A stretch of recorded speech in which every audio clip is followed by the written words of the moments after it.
Daniel Taneb, accompanied by his family, disrupted the governor a few seconds into his address, demanding to be allowed to leave the region with immediate effect, as they have already wasted time and exhausted all possible avenues, but to no avail. In an emotional turn of events that left his family members sobbing, Taneb narrated what he calls an injustice, as they are allegedly refused to go bury their mother who died in Otjiwarongo last Sunday. The funeral is scheduled to take place this coming Saturday. He demanded that they be allowed to leave the region with immediate effect.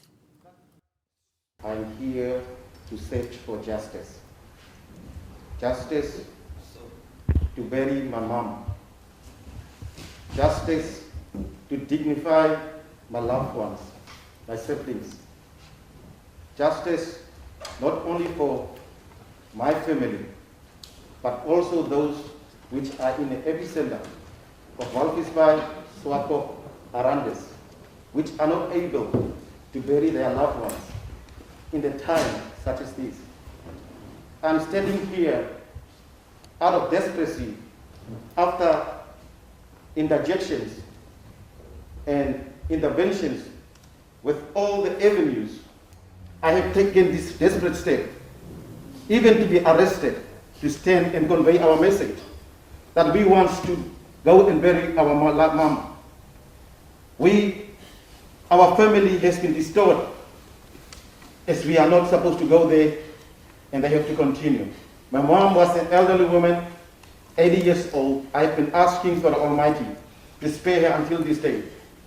And I have told her, I will be burying her.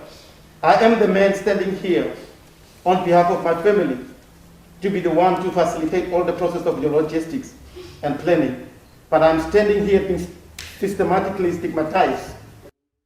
Responding to the protesters, Erongo Governor Neville Andre agreed that he fully understands their situation, but it is unfortunate that things have now changed due to the COVID-19 pandemic.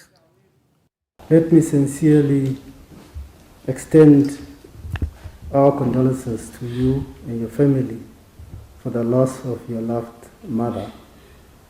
We are surely with you in these dying times, and surely we are in a very difficult time of COVID-19, and we are basically having regulations and laws to ensure that we do not see a spread of the COVID-19 in our area. The governor offered them an audience immediately after the briefing. The meeting was to be attended by, among others, health officials and senior officials from the police force. Asked on how the meeting ended, Andre told our news team that he agreed to offer the bereaved family an exit passage on condition that they first be tested for COVID-19. While waiting for the test results, the family will be accompanied to Otjiwarongo by the police, and upon arrival, they will be kept at an isolation facility. During their stay in Otjiwarongo, their movement will be strictly monitored through a police escort to and from the funeral.